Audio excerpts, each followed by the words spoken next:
بسم اللہ الرحمن الرحیم۔ مدان معشر کا مختصر سا خاکہ۔ دنیا اپنی روانگی میں مسلسل چل رہی ہوگی کہ اچانک ایک زوردار آواز سے سب کچھ فنا ہو جائے گا سوائے رب العزت کے۔ پھر دوسری بار آواز آئے گی اور ساری کائنات اپنی اپنی قبروں سے اٹھ کر ننگے بدن ننگے پاؤں مدان معشر کی طرف دوڑیں گے، جو شام کے علاقے کی طرف سجایا جائے گا۔ ہر انسان اپنے اپنے اعمال کے اعتبار سے اٹھے گا، ہر ایک کو دو فرشتے پکڑیں گے اور میدان محشر میں لے جائیں گے۔ سب میدان محشر میں پہنچیں گے۔ سورج 1 میل کے فاصلے سے تپش پھینک رہا ہوگا۔ سب لوگ اپنے اپنے اعمال کے اعتبار سے پسینے میں ڈوبے ہوئے ہوں گے۔ 50,000 سال کا یہ ایک دن بہت سخت ہوگا۔ لوگوں کی حالت ایک نشہ کیے ہوئے شخص کی طرح ہوگی۔ ہر نبی اپنا حوض لگا کر اپنی اپنی امت کو پانی پلائے گا۔ نبی کریم صلی اللہ علیہ وسلم بھی اپنی امت کو سوائے کافروں، مشرکوں، منافقوں، مرتدوں اور بدعتوں کے سب کو حوض کوثر کا جام پلائیں گے۔ دودھ سے زیادہ سفید، شہد سے زیادہ میٹھا پانی جو ایک بار پی لے گا، پھر اس لمبے ترین دن میں اسے دوبارہ پیاس نہیں لگے گی۔ پھر لوگ پریشان ہوں گے کہ اگلی کارروائی شروع ہو۔ سب لوگ مل کر جناب آدم علیہ السلام کے پاس جائیں گے کہ اللہ تعالیٰ سے التجا کیجئے کہ حساب و کتاب شروع ہو اور اس دن کی سختی دور ہو، مگر وہ معذرت کر لیں گے۔ اسی طرح لوگ نوح، ابراہیم، موسیٰ، عیسیٰ علیہ السلام کے پاس جائیں گے، وہ سب معذرت کر لیں گے۔ پھر آخر میں لوگ جناب محمد رسول اللہ صلی اللہ علیہ وسلم کے پاس آئیں گے تو آپ صلی اللہ علیہ وسلم اللہ سے دعا فرمائیں گے۔ اللہ تعالیٰ کے فرشتے آپ صلی اللہ علیہ وسلم کو مقام محمود پر لے جائیں گے جو اللہ کے عرش کے پاس ہے۔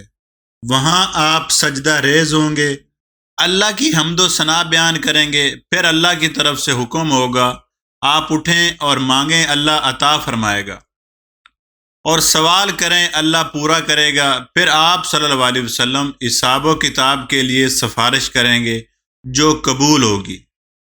رسول اللہ صلی اللہ علیہ وسلم دوبارہ میدان محشر میں لائے جائیں گے، اسے شفاعت کبریٰ کہا جاتا ہے۔ پھر اللہ عز و جل میدان محشر میں برجمان ہوں گے۔ اللہ تعالیٰ کا عرش 8 فرشتوں نے اٹھایا ہوا ہوگا۔ جو نمازی ہوں گے وہ سب اللہ کے حضور سجدہ ریز ہو جائیں گے۔ باقی لوگوں کی کمر تخت بن جائے گی اور وہ اللہ کے حضور سجدہ نہیں کر سکیں گے۔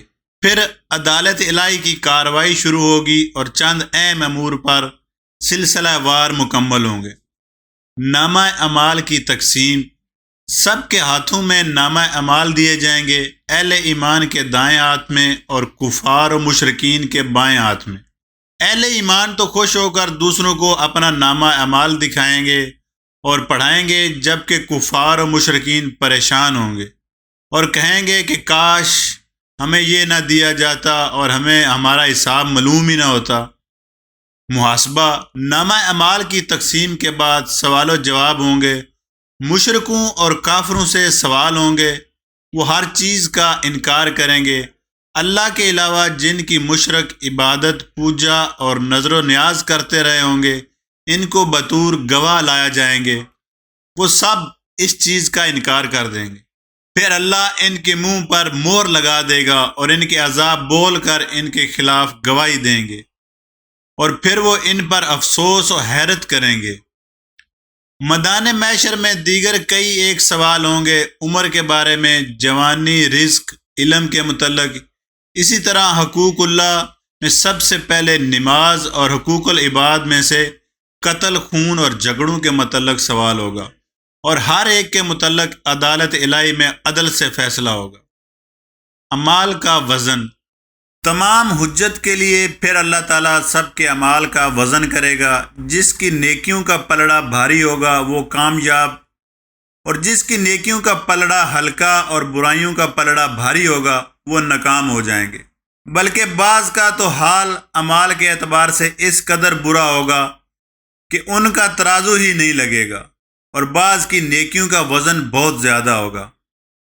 وہاں کوئی کسی کے کام نہیں آئے گا، یہاں تک کہ اگر کسی کی ایک نیکی کی وجہ سے اس کی ناکامی ہوگی تو وہ سب سے مانگے گا، لیکن کوئی اسے ایک نیکی نہیں دے گا۔ وہاں نہ بیٹا کام آئے گا اور نہ ماں باپ، ان سب کو اپنی اپنی فکر ہوگی۔ پل صراط سے گزرنا، اعمال کے وزن کے بعد سب کو پل صراط سے گزرنا پڑے گا۔ پل صراط جہنم کے اوپر بال سے باریک اور تلوار کی دھار سے تیز ہوگا، اور وہاں اندھیرا ہوگا، لیکن ہر آدمی کو اس کے اعمال کے اعتبار سے نور کی روشنی ملے گی۔ وہاں گزرتے ہوئے کوئی بات کرنے کی جرت نہیں رکھتا ہوگا، صرف انبیاء اللہ تعالیٰ سے سلامتی کی دعا کر رہے ہوں گے، اور مومن اپنے مزید نور کے طلب کے لیے اللہ تعالیٰ سے دعا کریں گے۔ اپنے اپنے گناہوں کے اعتبار سے لوگ پل صراط سے نیچے جہنم میں گرتے رہیں گے۔ کچھ مومن تیزی سے گزر جائیں گے، اور کچھ آہستہ سے، اور کچھ گرتے گراتے، اور کچھ بہت دیر سے۔ مقام قذرہ، پل صراط کا آخری حصہ قذرہ مقام ہے، جہاں تمام اہل ایمان روک لیے جائیں گے۔ اگر ان کے دلوں میں کچھ کینہ، بغض وغیرہ ہوگا تو انہیں وہیں سے صاف کر کے آگے جنت کے لیے روانہ کیا جائے گا۔ وہاں ایک نہر حیات ہوگی جہاں ان سب کو ڈالا جائے گا۔ سب جنتی 32-33 سال کے خوبصورت 60-70 ہاتھ قد کے جوان بن جائیں گے۔ جنت میں داخلہ اور سفارش پھر سب سے پہلے جناب محمد صلی اللہ علیہ وسلم اپنی امت کو لے کر جنت میں داخل ہوں گے۔ جنت میں کچھ لوگوں کو بغیر حساب کے داخل بھی کیا جائے گا، جن کی تعداد کم از کم امت محمدیہ سے 49 لاکھ ہوگی۔ پھر نبی کریم صلی اللہ علیہ وسلم کو خیال آئے گا کہ شاید میری امت کے کچھ لوگ جنت میں نہیں آئے۔ پھر اللہ کے رسول صلی اللہ علیہ وسلم اللہ کے ہاں سجدہ ریز ہو جائیں گے، اور اللہ کے حکم سے پھر آپ صلی اللہ علیہ وسلم اہل ایمان کی سفارش کر کے جو جہنم میں اپنے اعمال سیاہ کی وجہ سے گر گئے ہوں گے، انہیں نکال کر لائیں گے۔ اسے شفاعت صغریٰ کہا جاتا ہے۔ پھر اسی طرح شہداء، انبیاء، فرشتے اور مومن بھی سفارش کریں گے، اور جن کے دل میں رائی کے دانے کے برابر ایمان ہوگا انہیں جہنم سے نکال کر لے آئیں گے۔ کچھ لوگ ایسے بھی ہوں گے جن کے اعمال حسنہ اور سیاہ برابر ہوں گے، انہیں کچھ دیر مقام اعراف میں ٹھہرایا جائے گا۔ پھر سب کو جنت میں ان کے اعمال کے اعتبار سے محلات، خیمے، حوریں عنایت کی جائیں گی۔ آخر میں اللہ تعالیٰ جنتیوں اور جہنمیوں کو بلا کر سب کے سامنے موت کو ذبح کر دیں گے، اور اعلان ہوگا کہ آج کے بعد کسی کو موت نہیں آئے گی۔ اس وقت سب اہل ایمان جنت میں پہنچ چکے ہوں گے، اور جہنم میں صرف کافر، مشرک اور منافق ہی رہ چکے ہوں گے، کیونکہ وہ ابدی جہنمی ہیں۔ محترم قارئین، یہ تھا میدان محشر کا مختصر سا خاکہ جس سے ہر آدمی کو گزرنا ہے۔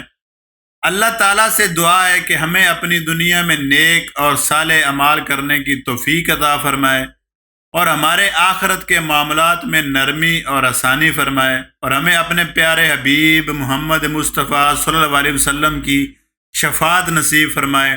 آمین، اللہم آمین یا رب العالمین۔